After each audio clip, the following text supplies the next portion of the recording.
Well, good evening, folks. Mobile Geezer here with Friday Night Tech Talk.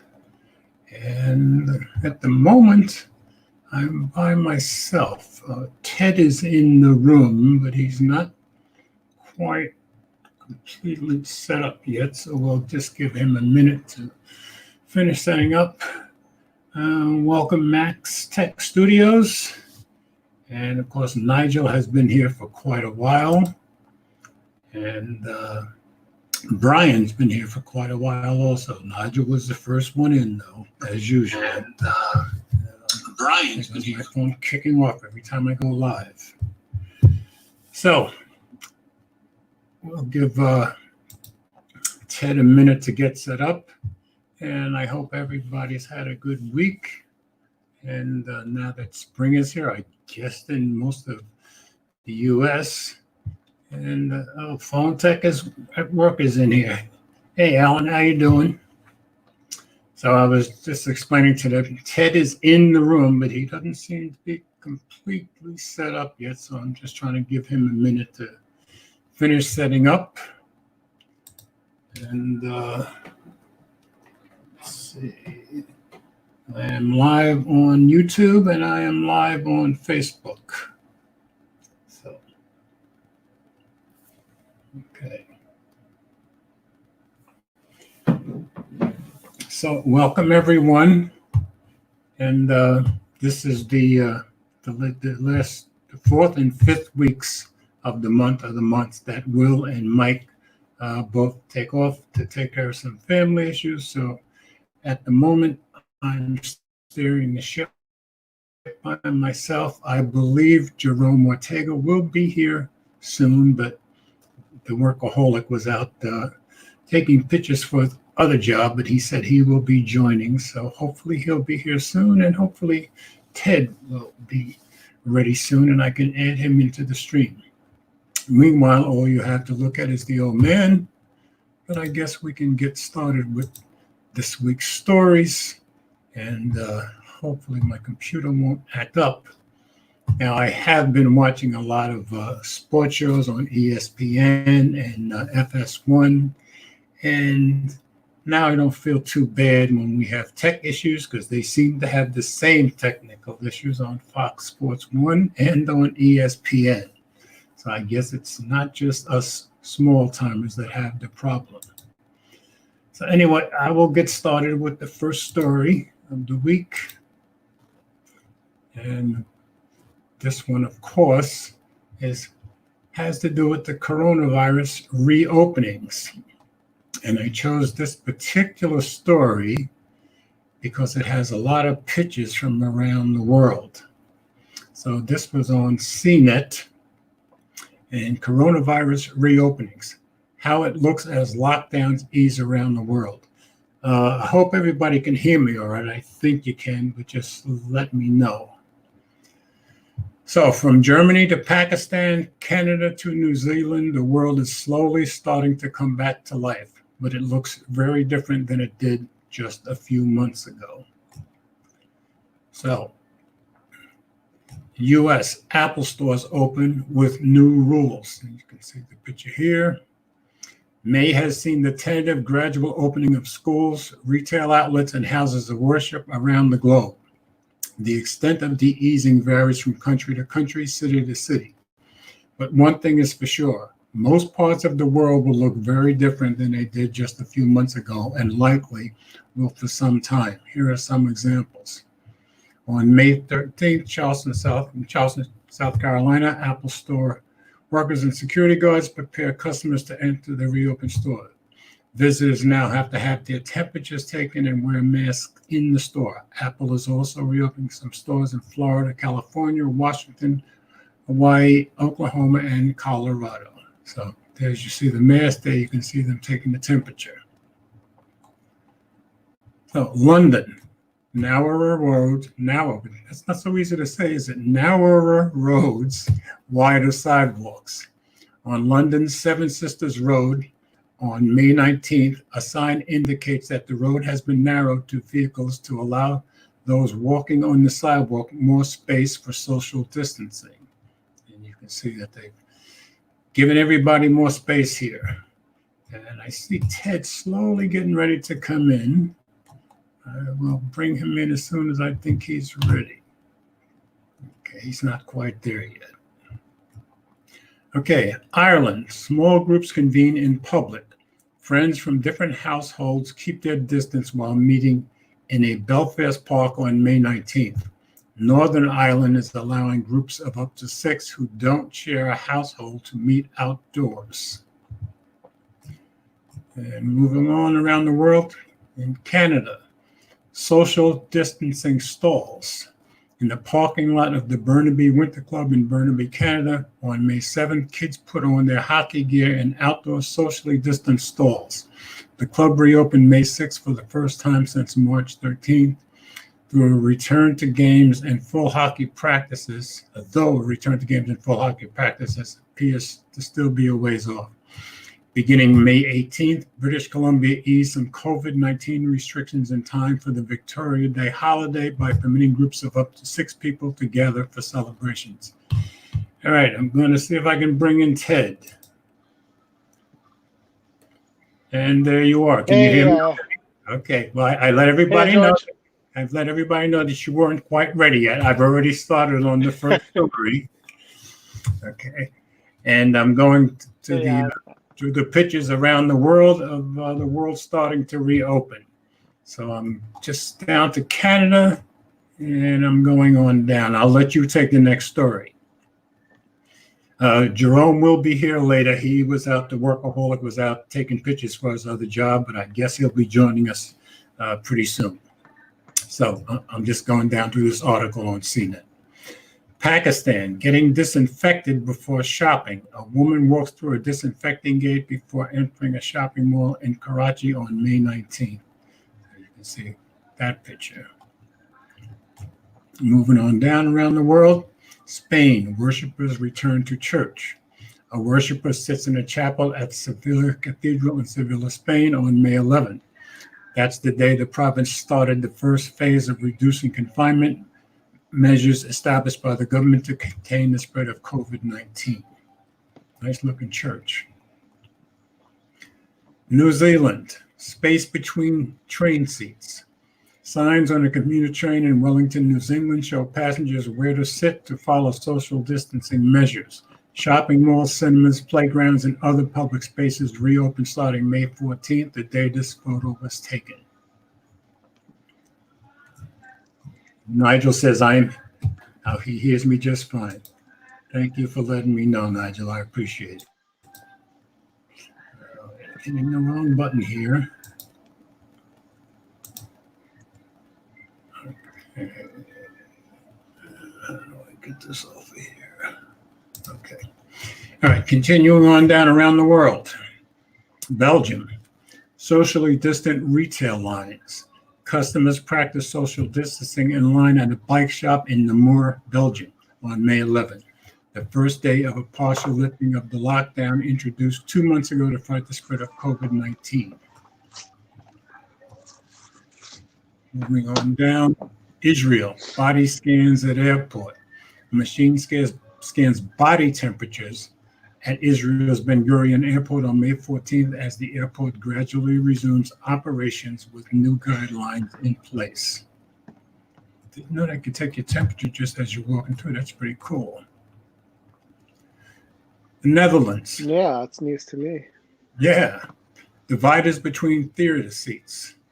The Marquette Uden Theater in Uden, Netherlands gets prepared to welcome audience again starting June 1st, but this time with plexiglass screen behind seats and partitions between them. The theater presents live performances, so you can see the partition of plexiglass behind them, and you've got dividers between, I guess, the groups of people that belong together. Going on down. That's not doing a damn thing. Well, they seem to think these plastic plexiglass dividers work because in lots of stores I go in, I'm behind plexiglass. So I don't know if they work, but they seem to think so. So Switzerland, training with extra space. During a May 11th WashU martial arts training session in Bern, Switzerland, Participants practice on a floor divided with white lines for social distancing. Well, those are the same kind of lines we see in all the stores. China, students measured for fever. Primary school students get their temperatures taken as they enter school in Pingdingshan City, China on May 8th. And going on down, come on, computer, okay. Bring it back up. Germany, spaced out dressing rooms. Every other changing room at a store in Dresden, Germany can be seen cordoned off with tape on May 6th to keep customers apart from one another as they try on clothes. Shopping centers in the state of Saxony were allowed to reopen as of May 5th. And I've heard from other people that they're doing the same kind of thing with people with dressing rooms and stores. And Spain, trying on shoes a new way. This one surprised me. On May 6th, a customer at a shop in Vitoria in northern Spain tries on shoes with a plastic bag and gloves. Small shops in the area have been allowed to open with clients attended to individually and by appointment. So I guess the gloves and the plastic protects the shoes. What it makes me wonder is, okay, so the next person that tries on those shoes, is it okay that because the other person using plastic? I guess that's the idea, don't you think, Ted?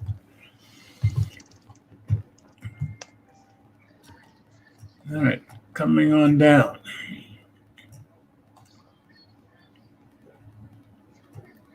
Bangladesh, praying farther apart. Muslims pray at the Baitul Makarum National Mosque in Dhaka, Bangladesh on May 8th while observing social distancing.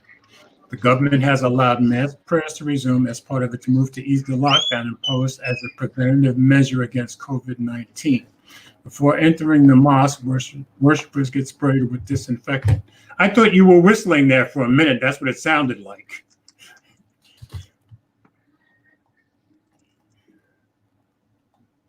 Okay.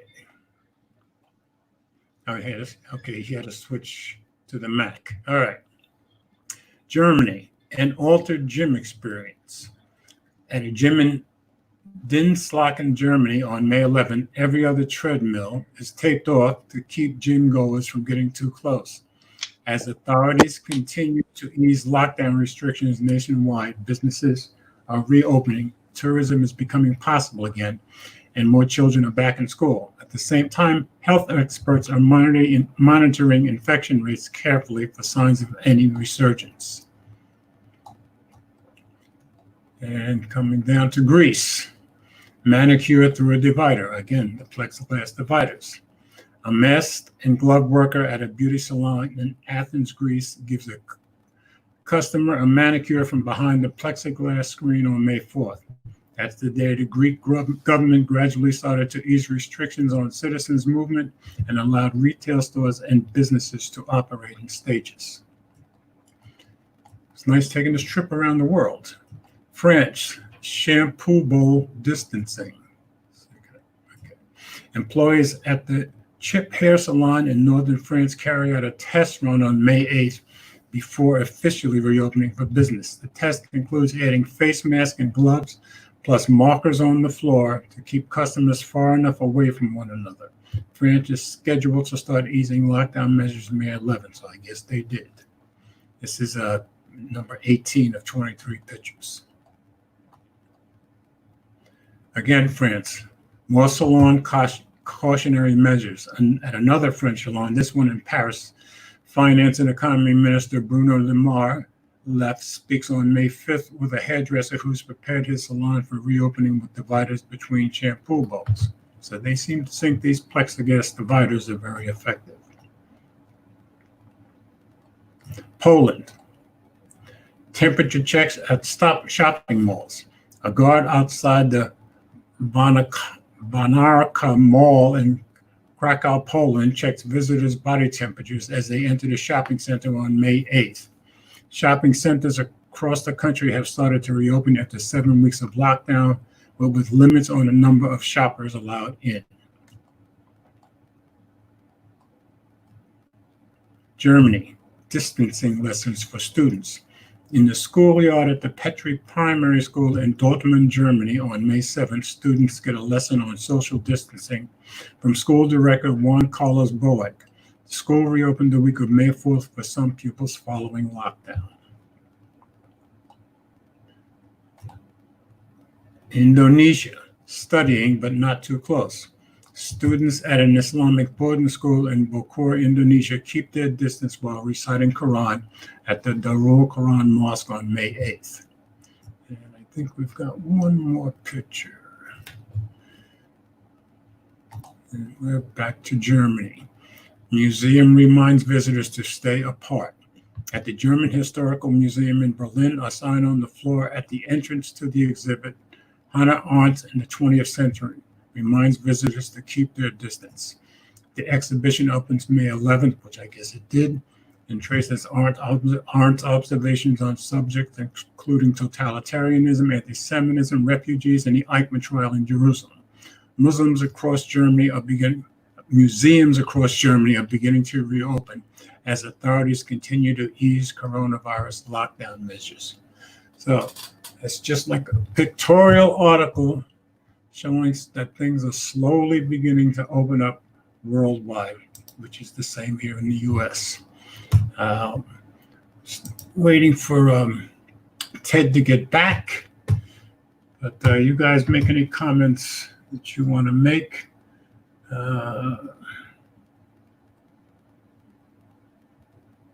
Okay. So I'm going to move on to the next story. Get it opened up here. And this one is going to be from The Verge. Share my screen.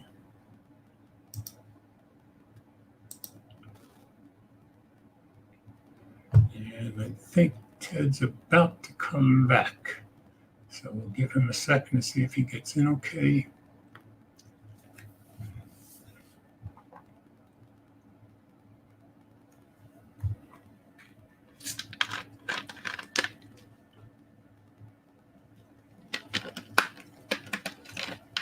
Okay, he's still working on getting back in with his Mac. So I will continue on with this story from The Verge. iOS 13.5 out now with a faster way to unlock your iPhone while wearing face masks. It also has support for Apple and Google's exposure notification API. All right, let's see if we can bring Ted back in here. Okay, are you good now? Yes. Good. Right is ready. I'm ready. Okay. And I'm on to the next story. You want to read this one? I got this update on my iPhone yesterday. So this is the iOS 13. You posted it on Twitter. Yeah, right.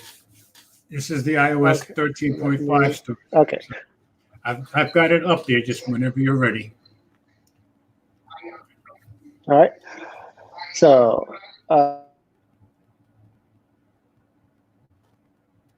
with a faster way to unlock your iPhone while wearing a face mask. It also has support for Apple and Google's exposure notification API. That triggered my okay, Google. Again, darn. Okay. Okay. Apple released iOS 13.5 today with 2 new features that are a direct result of the COVID-19 pandemic. Changes to Face ID to make it easier to unlock your phone if you're wearing a face mask. For the first phase, and support for the first phase of Apple and Google's jointly developed exposure notification system. On previous versions of iOS, if you were wearing a face mask and tried to use Face ID to access your phone, you'd have to wait a couple of seconds while iPhone attempted to identify your face before it would let you enter a passcode. In iOS 13.5, though, you swipe up once from the bottom of the screen while you're wearing a mask, and you'll see the option to enter your passcode right away. And that iOS 13.5 also supports Google's and Apple's. I was just going to say that is see. true. It's a little bit faster. I don't find it makes a whole lot of difference. But okay, go ahead. Sorry to interrupt. Let's see. That's okay. Meaning you'll be able to use apps developed by public health agencies that send you a notification if you may have been in contact with someone who has been diagnosed with COVID-19. The system is inactive until you have an app installed that uses the API, however. At some point in the future, no rush, Apple and Google Yeah. will build its functionality directly into the operating system of their phones so that you can be notified that you may have been exposed to COVID-19, even if you don't have exposure notification app installed on your phone. You can read more about Apple's and Google exposure notification system here. Today's software update will also let you turn off the feature in group FaceTime that automatically changes the size of the participant windows when people speak.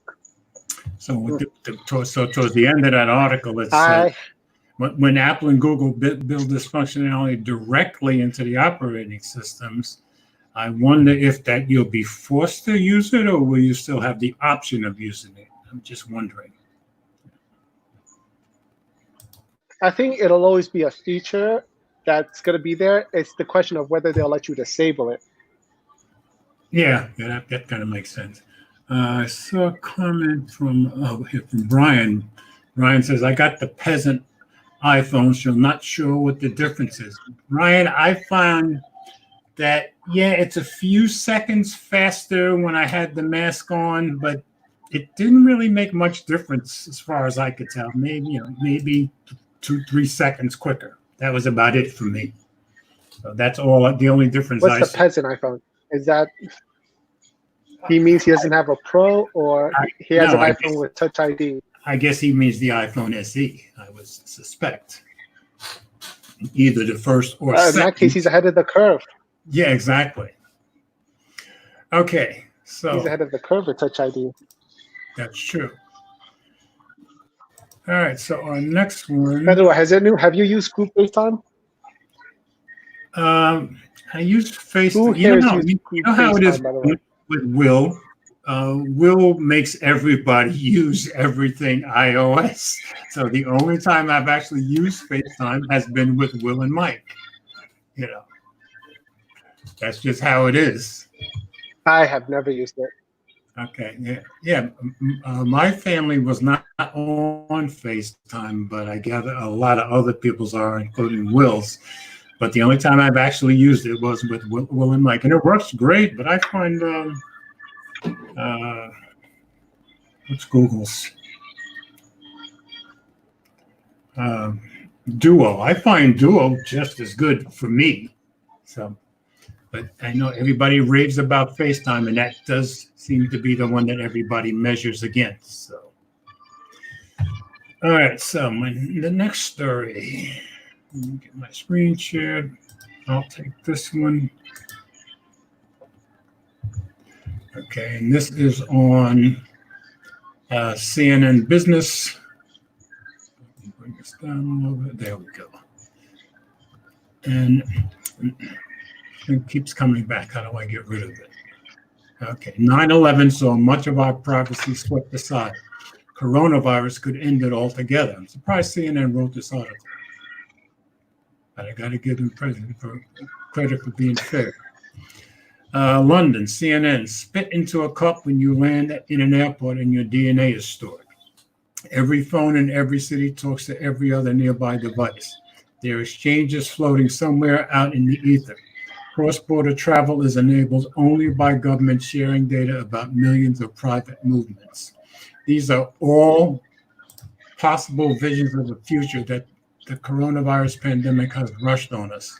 Decades of change affected, sometimes it feels in just weeks, but alerts into an even more intense area of mass data collection, the vast hoovering up of who went near whom and when, who is healthy to travel, and even scraps of personal DNA languishing in databases, that's what we're all worried about, appears to be on the verge of becoming the new reality. Will this grave new world, I think he meant brave new world, intensify our desire for privacy or extinguish what little we left of it we had? It took the attacks of September 11, 2001 to shove aside the precious decades phobia of mass surveillance and usher in an era where many of us imagined the state was probably skimming our emails in exchange for keeping us safe from terror. I'm on a conference call. Over the next 15 years, billions of people agreed to a tacit deal where Facebook or Google were permitted to learn a staggering amount about them in exchange for free access to messaging apps, news, and shared pictures of a baby dancing. I remember that. Or a dog driving a car. I remember that too. Eventually, that mutated into the heights exemplified by Cambridge Analytica, private companies hovering up on the online lives of tens of millions in order to try to sway elections. But the challenge presented by COVID-19 and the urgent need to trace contacts and movements is of another scale of intimacy. South Korea located over 10,000 cell phones near the latest outbreak and texted them to suggest a coronavirus test. The UK government has toyed with a centralized database of movements and health records secured by government cyber spies able potentially to see who has been sick and who they've been near. Russia and many others have issued QR codes. China is putting surveillance cameras right outside people's doors. Well, at least we're not there yet. Technology is again claiming the mantle of the savior. We need to fill the gap between where we are now and the new knowledgeable and capable place we need to be. Apple and Google are again offering solutions government cannot, embedding into our phones anonymous methods of knowing who we may have affected and when. We are already seeing the extraordinary potential of these technologies in limiting the spread of disease. If they become ubiquitous, where does the new security scrutiny end? When does it stop being helpful? Will we look back at 2020 as the moment privacy finally evaporated? Ted, the music from the background is a little bit loud on this end. Just want to let you know. Nope. Okay, let me.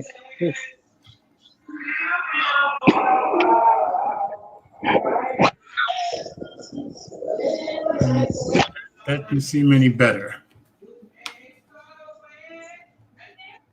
Is there a door you can close or anything? Okay, now you've gone completely silent. Okay. All right, I guess you, okay, there you are. Now it's better. All right, I'm going to continue on here. Mission creep feared.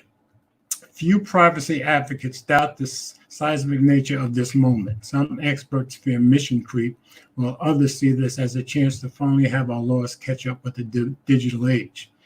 Privacy International quote COVID-19 impact on privacy, unprecedented. I guess that's true.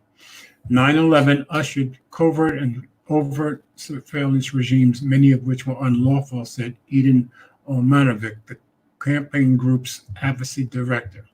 The surveillance industry understands that there is an opportunity comparable to 9/11 in terms of legitimizing and normalizing surveillance. We've seen a huge willingness from people to help them as much as possible. However, helping health authorities fight the virus is very different to helping security authorities use this moment as an opportunity for a data grab. That's true.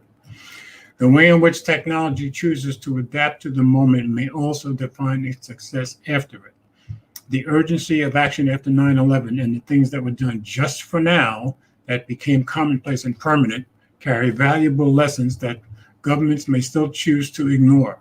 Edward Snowden and other whistleblowers exposed how huge amounts of phone or email data had been hoovered up by governments routinely, leaving some unsure if their democratic way of life was being eroded or protected by their security agencies. Professor John Crowcroft, who pioneered one of the first influenza monitoring mobile apps at Cambridge University in 2011, said government's introduction of apps, such as those in the UK, should be explicit about sunsetting, the removal of data after a defined period. I agree. Just having a clear position on deleting that data after, say, 30 days, when it is clearly of no use for anyone because contacts will have been recovered, epidemiologists will have improved their models, would really help the public trust. That's true, I think. Crowcroft fears two areas of mission creep. The first being if the app or data is used to enforce isolation on people, and the second in imposing the need for an immunity certificate on a person who has the virus antibodies, though science on this is far from settled. But he added that, as we have seen in the past, practicalities may triumph over privacy. We will perhaps be less fascinated by how the apps technically gather and store data, but will like the idea of being able to get out to work and socialize more safely and possibly sooner. It's the same practical payoff that lured billions into social media. Life was made better by platforms that did not appear to ask anything of you. It created a $1 trillion industry boosted by the commercial and predictive power of observing social media users. Despite growing privacy concerns, some 2.5 billion people still use Facebook every month. Nothing here is inevitable. The title of Shoshana Zuboff's book, The Age of Surveillance Capitalism, referred to the power and wealth accrued by tech companies who amass huge amounts of data over the past 2 decades. She thinks COVID-19 could mark a moment not of the continued inevitable dominance of these giants, but instead of people reasserting their rights in the way they should have done when these new online hyperpowers emerged. 9/11 compromised our democracies in relationship to tech companies and their growing capabilities, she said. We ended 2019 with people around the world in the process of waking up and appreciating the fact that surveillance capitalists have amassed these immense empires of unaccountable power. They have been given a free pass to do whatever they wanted to steal our experience secretly and to combine that data to predict our behavior, then sell those predictions and become trillion-dollar companies. This is a moment for better informed societies to create the legal framework they've lacked to master the power of technology for their benefit, she said. Public health has always had an element of surveillance and tracking in it to monitor the spread of a disease, even before big tech came along, she added. For people who are charged with tracking disease surveillance systems are very important, she said, adding that we should permit some of our movements to be tracked for the good of common public health, a sacrifice of our privacy similar to how we choose to vaccinate children. But she argued, new high-tech surveillance has blighted that old, desperately needed health monitoring as being from the same intrusive fold. What's happened now is that we're so fearful of the other kind of surveillance that these things are complicated. We're hitting this wall of mistrust because we have failed over the last 20 years to create the institutions, legislation, and regulatory paradigms that allow us to trust in this new invasive world. Zuboff said the current vacuum in leadership in some Western countries meant tech giants could try to insert themselves into the problem as the only and obvious solution. The dominant surveillance capitalists want us to believe and feel that in the vacuum that our leaders, certainly in the UK, have left in their wake, they are the ones to come and fill it. But the pandemic could also present an opportunity to reassert or finally assert regulation over the new digital age.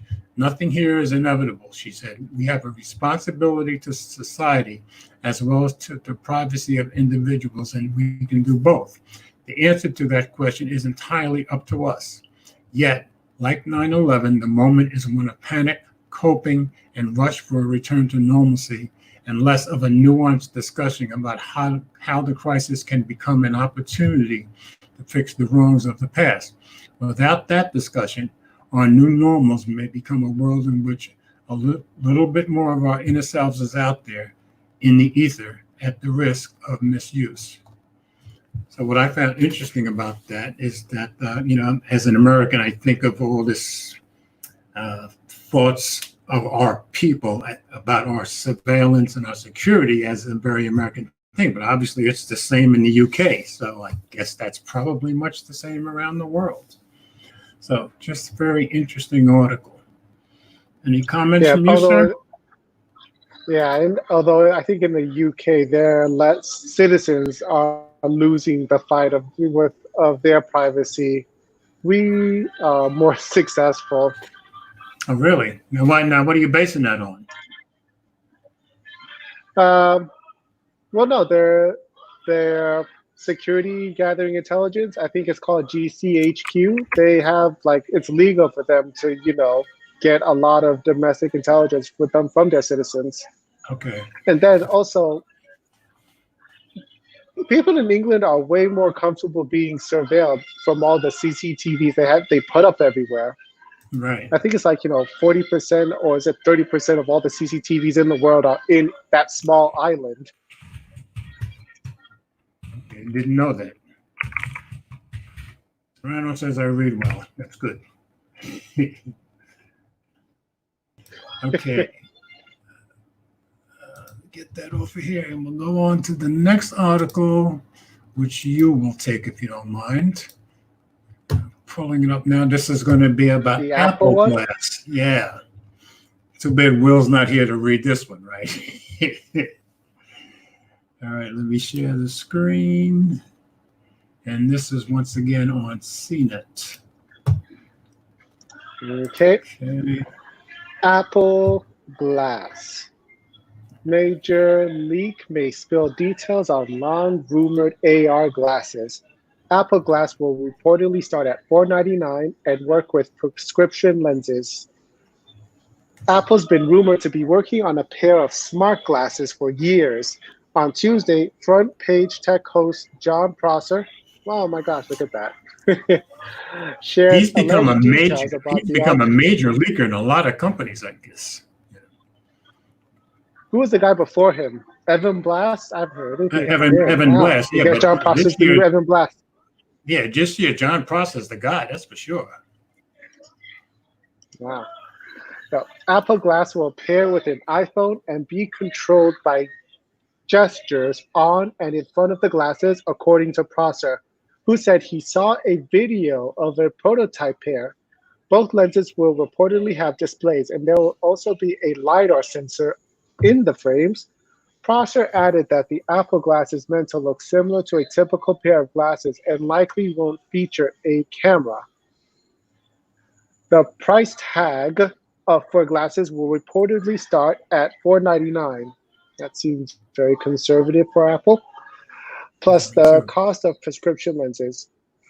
Prosser said Apple originally wanted to reveal the smart glasses as a one more thing surprise during its iPhone launch, but the announcement could be pushed to 2021 due to the coronavirus pandemic. Apple CEO Tim Cook has indicated that the company is preparing for a big future in augmented reality, saying that technology is potentially as important as the iPhone. Earlier this month, Apple bought the VR streaming company NextVR, which is mostly known for partnerships with the NBA and Wimbledon to stream live sports to people's headsets at home. In 2018, sources told CNET that Apple also was working on a wireless headset for both AR and VR that was slated to be released sometime this year. However, the coronavirus pandemic has created supply chain issues and a slowdown in manufacturing for a number of tech giants, including Apple and Samsung. Apple didn't respond to a request for comment. Okay, I was surprised that he said it's potentially as important as the iPhone. That's pretty heavy duty. I mean, I guess it's one of the few frontiers that Apple thinks they can come in and revolutionize. So they haven't had a big heavy hitter. Yeah, wouldn't be a bit surprised.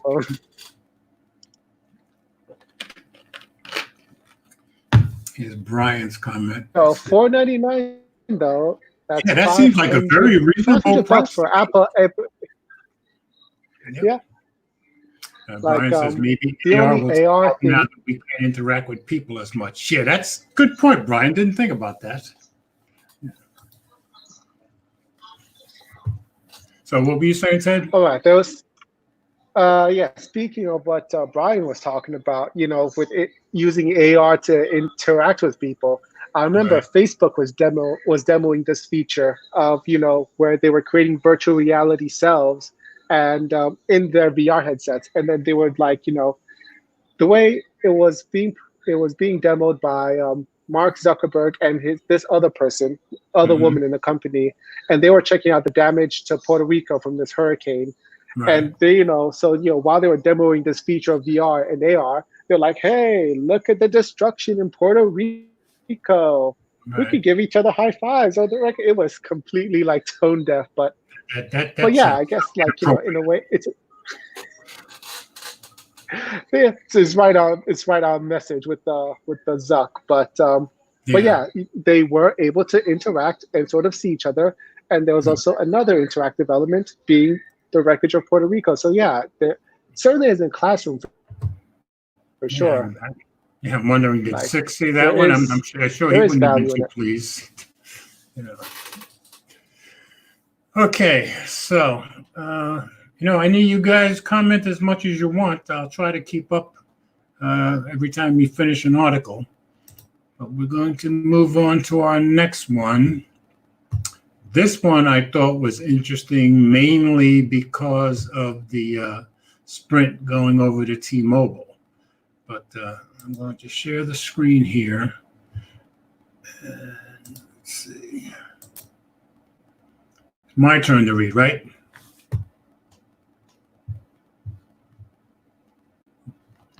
For those who don't know, SoftBank owned 16% of Sprint. So I kind of think they were probably glad to get rid of it.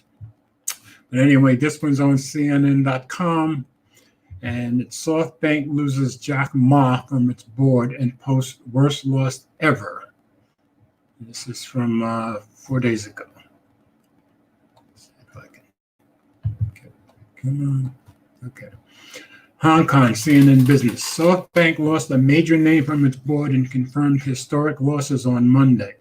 Signs of turmoil at the Japanese conglomerate after it was battered by the coronavirus pandemic and a series of bad tech bets gone bad. SoftBank reported an annual operating loss of 1.36 trillion yen, 12.7 billion, its worst ever. That's a pretty big loss. The losses were in line with the company's own recent forecast and driven almost entirely by the Vision Fund, the $100 billion tech funds steered by SoftBank founder and CEO Masayoshi Son. The Vision Fund and affiliated funds suffered operating losses of 1.9 trillion, 17.7 billion for the fiscal year that ended in March, as the values of Uber, WeWork, and other portfolio companies cratered due to COVID-19. So they're losing money on Uber, and people don't want to jump into a car with a stranger right now. And WeWork, that was the company that was rumored where the CEO that just left T-Mobile was going. Tom Laguerre. No, John Laguerre, yeah. It was rumored that he was going there, but he squashed that pretty quick. But so I guess it's good that he didn't go there, because it sounds, as we read on, it sounds like WeWork is really losing a lot of money. And I did some looking up after I brought up this article, and I gather WeWork has been in trouble for quite a while now. So I can see where they want to dump that, although they're not saying they are. This is a big crisis for many of us, Son said. He likened the pandemic to a deep valley into which some of the Vision Fund's unicorns, private tech companies worth at least $1 billion, were falling. Also on Monday, SoftBank announced that Alibaba founder Jack Ma had decided to resign from its board. Ma, who was still a director of the Chinese e-commerce company, had held the position for nearly 13 years. And Jack Ma is big. Alibaba, I believe, is bigger than Amazon. He's the latest noteworthy. A lot bigger. Yeah. He's the latest noteworthy board member to leave after billionaire and fast retailing founder Tadashi Yanni departure from the end of last year. Ma's exit is notable because of his closeness to Son, who invested $20 million in Alibaba in 2000. A bet that was worth $60 billion when Alibaba went public in 2014. Jack Ma is, for me, my friend and comrade, Son told investors on Monday. Before the pandemic, Son said he had dinner with Ma every month to talk about life and business. We will remain friends for the rest of our lives, I believe, he said, speaking to a translator. Oh, that's good. Ma's departure comes as SoftBank takes dramatic measures to shore up its finances, including a plan to sell $41 billion in assets to buy back shares and reduce the company's heavy debt load. Sun revealed on Monday that the company had secured $11.5 billion in funding using Alibaba shares as collateral. That's a lot of risk to put those shares out there as collateral, but I guess they know what they're doing. At least I hope they do. SoftBank's 21.1% stake in the company is currently worth more than $133 billion. Speaking about the prospects for SoftBank's more recent tech investments, Sun said some of them will be able to jump over the valley and fly after the crisis, he said, while standing next to a cartoon showing unicorns dropping into a crevice as a single-winged unicorn made it to the other side, which you can see that right here. Of the 88 companies in the Vision Fund's portfolio, Sun predicted that 15 could go bankrupt. 15 would ride out the crisis and be successful, and the rest would survive, but without generating any meaningful returns. Larger investments in companies such as Chinese car-hailing company Didi are doing well and have a good chance of weathering the COVID-19 crisis.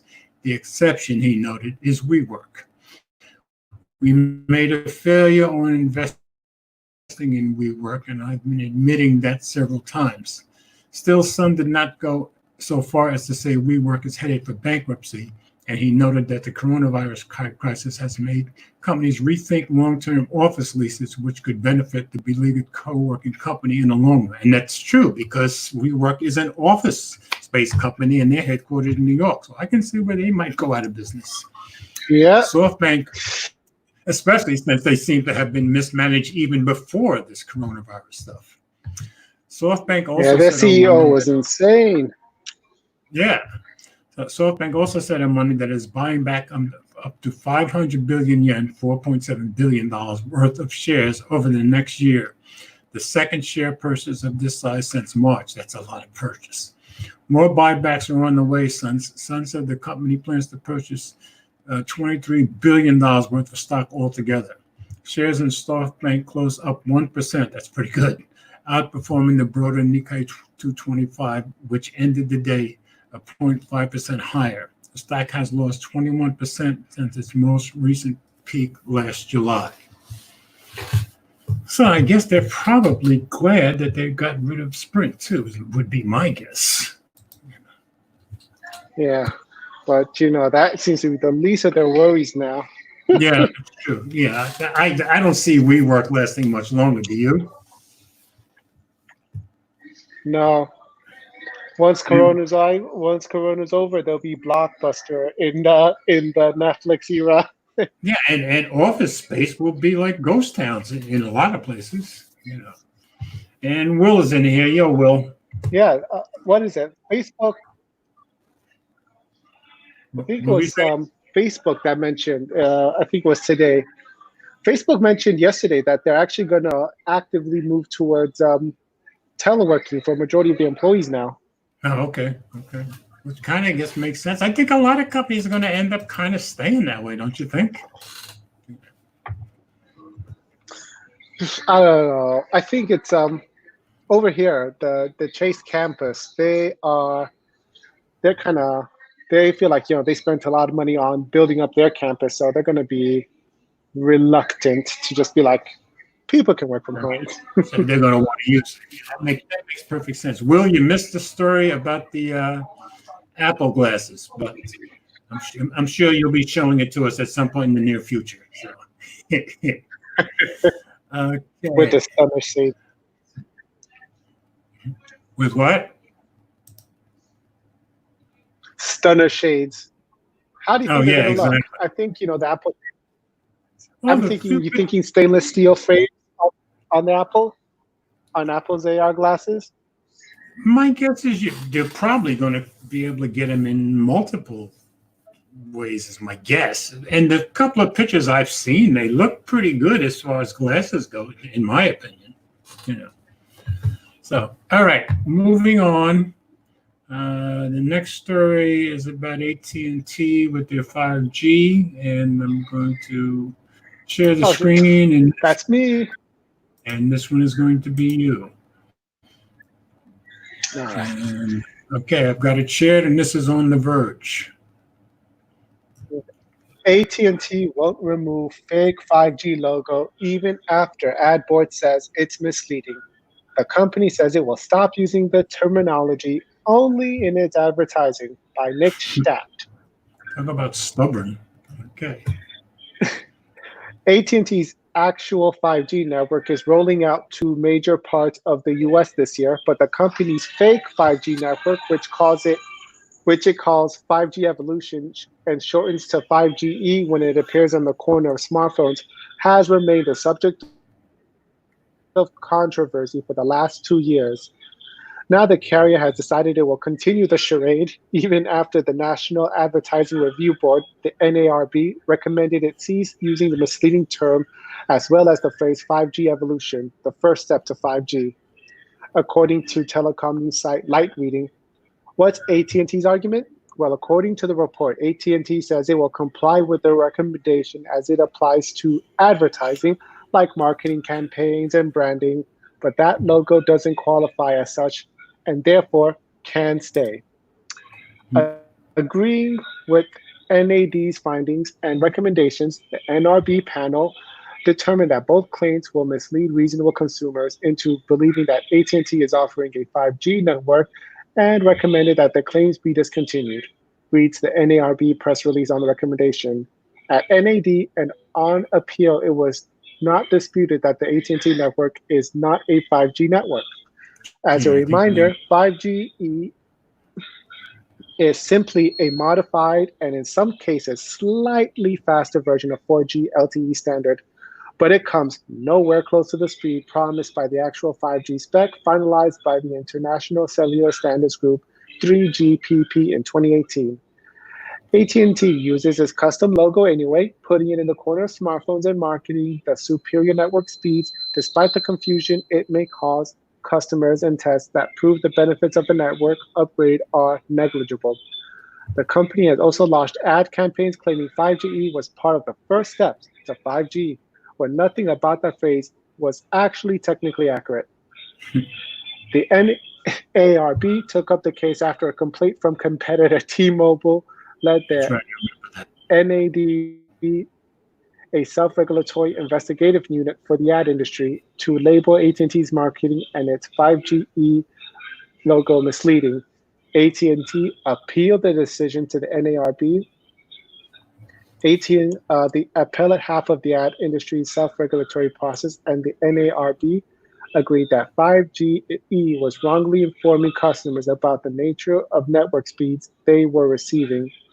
The NARB panel agreed with the NAAD's analysis, including that the term evolution is not likely to alert customers to the fact that the service is not 5G.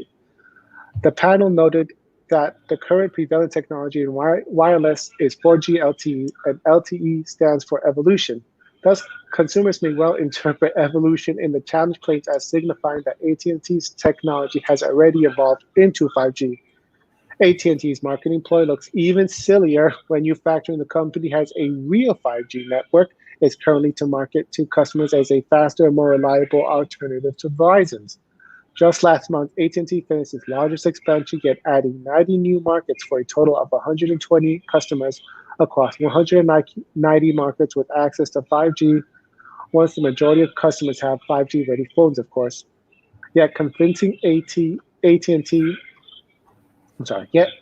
people AT&T will deliver a superior experience when time comes may be more difficult, considering the company rolled out a marginal upgrade with a misleading name ahead of time, and a fair amount of its consumers might think they already have 5G. AT&T said that while it respectfully disagrees with the NARB's recommendation, the company says it's a supporter of the self-regulatory process and they will therefore comply with the decision.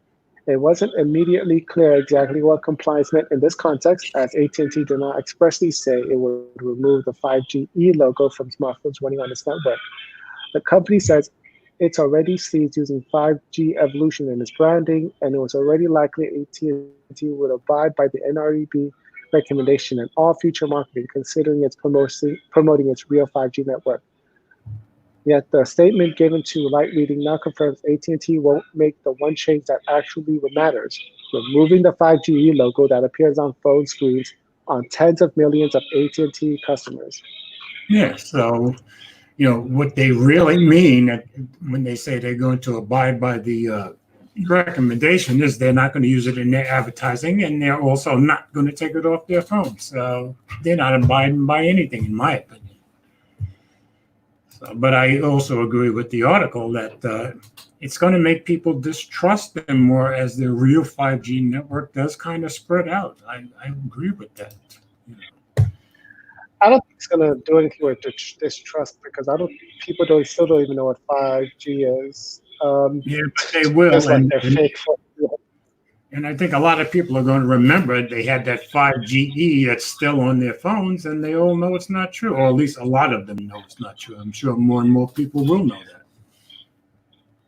that. But my girlfriend, she had that. Like she's on with AT&T, and she thought she did have 5G, and I was like, no, that's a fake one. That's bootleg 5G. And everybody knew it at the beginning. Yeah, but my thing is, it actually might hurt AT&T, because how are they going to upsell, their customers or service that their people think they already have? Exactly. And once people do think that and they realize they didn't have it, I think that's going to cause more distrust. That's my guess. Oh, Big House is in here. Hey, Big House, glad you could make it, brother. Okay, so we're going on to the digital trend story, and this one will be mine. So I'm going to share the screen here. Okay. Well, we haven't had any tech issues so far tonight, and I've saw more on Fox Sports Network today than the tech issues we're having. So that makes me feel good. All right, this is on digital trends. Touch wood. Twitter Twitter just added a new feature that it should have had years ago. Okay, is Twitter actually listening to its users? The social media company announced Wednesday that it will begin to roll out a new feature where users can essentially pick and choose who can reply to their tweets, giving people control over the conversations they start. Right now, the feature is only available to a small percentage of users globally. Twitter was leading up to this in the last few months. In November, it gave users the option to hide replies, and in March, it became the butt of the joke when it introduced fleeting thoughts, aka Twitter's take on Instagram stories, both masquerading as ways to contain the incessant harassment often experienced on the platform. Well, that's the truth. But Twitter's latest move is different, and it should have been implemented a long time ago. You don't even have to be a Twitter user to know the type of behavior that goes on there. That's true. You hear it on TV all the time. Internet trolls regularly use Twitter's own features like lists to target and harass people with the fury of a literal storm.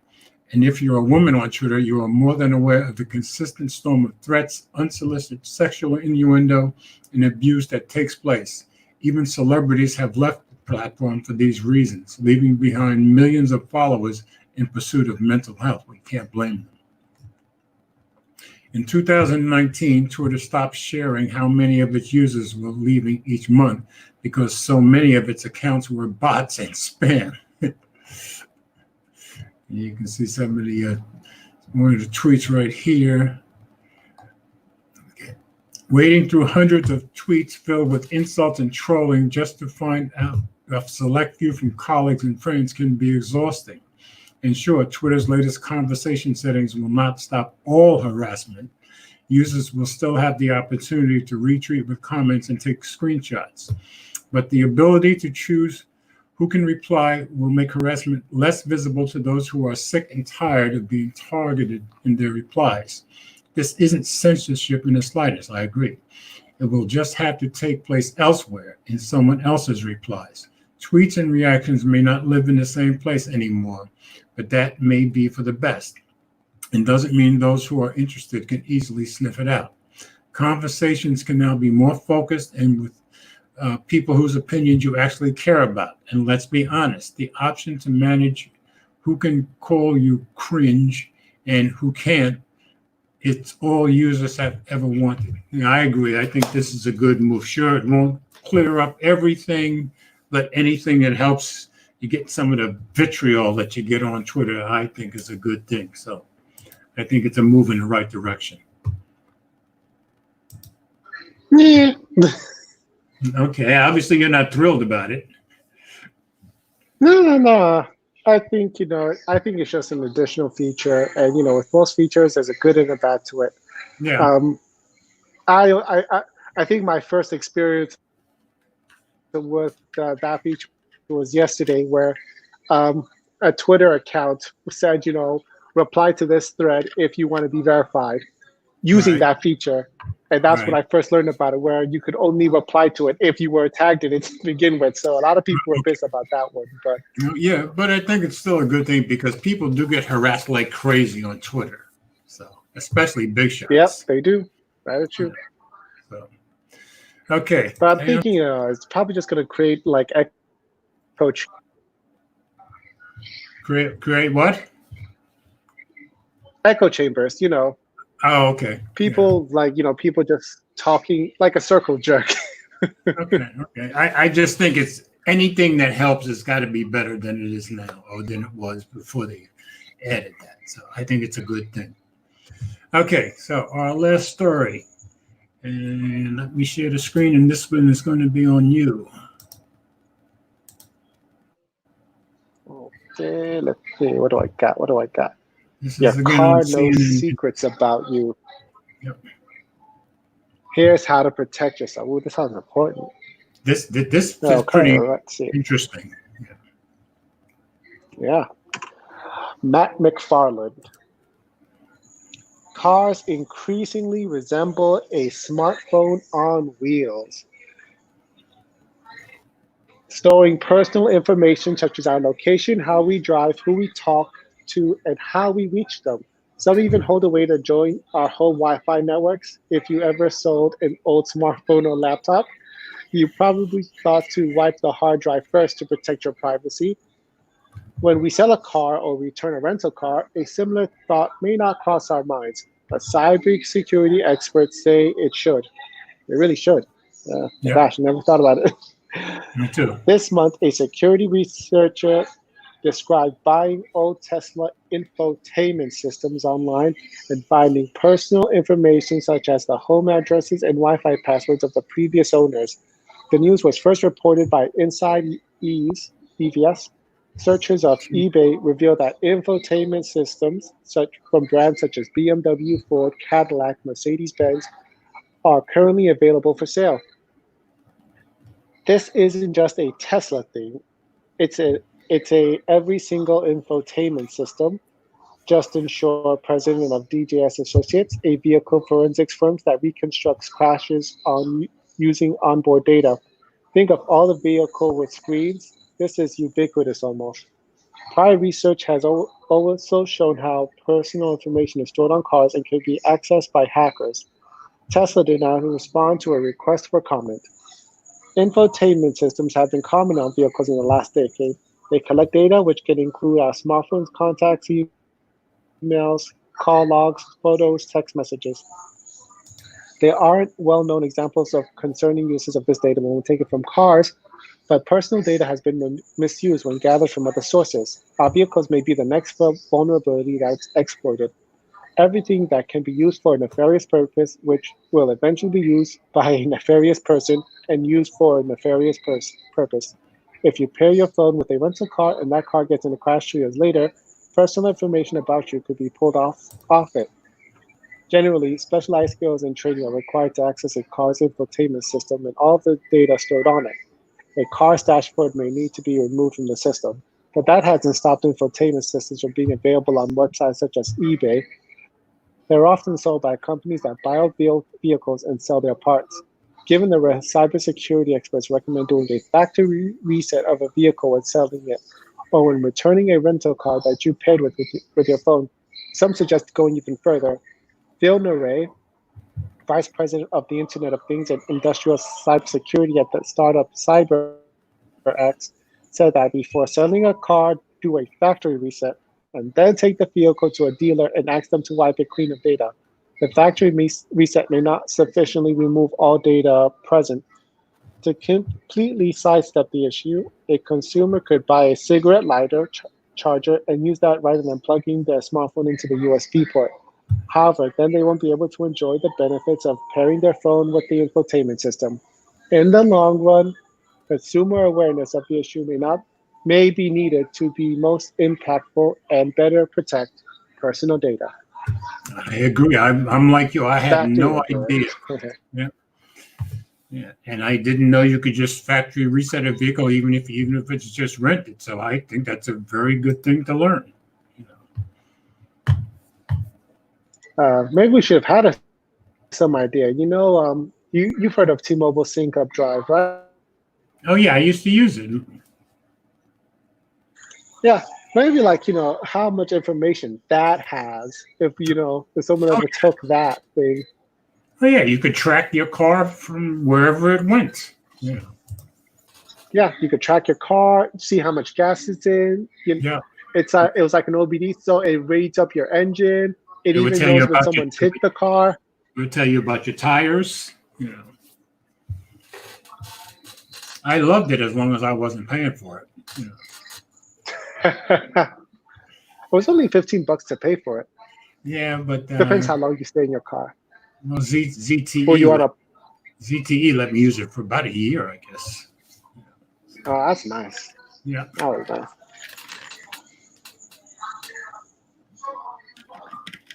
So that was our. Yeah, but what you saying? Oh, we had the last part he was saying about how factory reset may not be enough. It should be enough. The only time factory reset is not enough is if all the system does is format the disk. Right. Because when you format, because that shouldn't be the case. A factory reset is a factory reset. It's back to factory settings. But maybe in the case of car infotainment systems, maybe it's like the old, computers. They just format. Formatted they just format the disk. Right, and the data was still there if you knew how to get at it. Yeah. I don't know if you guys probably know this, but when you format a disk, the disk isn't actually being deleted. The computer's just telling that the contents can be overwritten. Right. So you can still recover it as long as you haven't been using it when you format a disk. And you know where I learned that? Just like a lot of other people in old movies from maybe 10 or 15 years ago.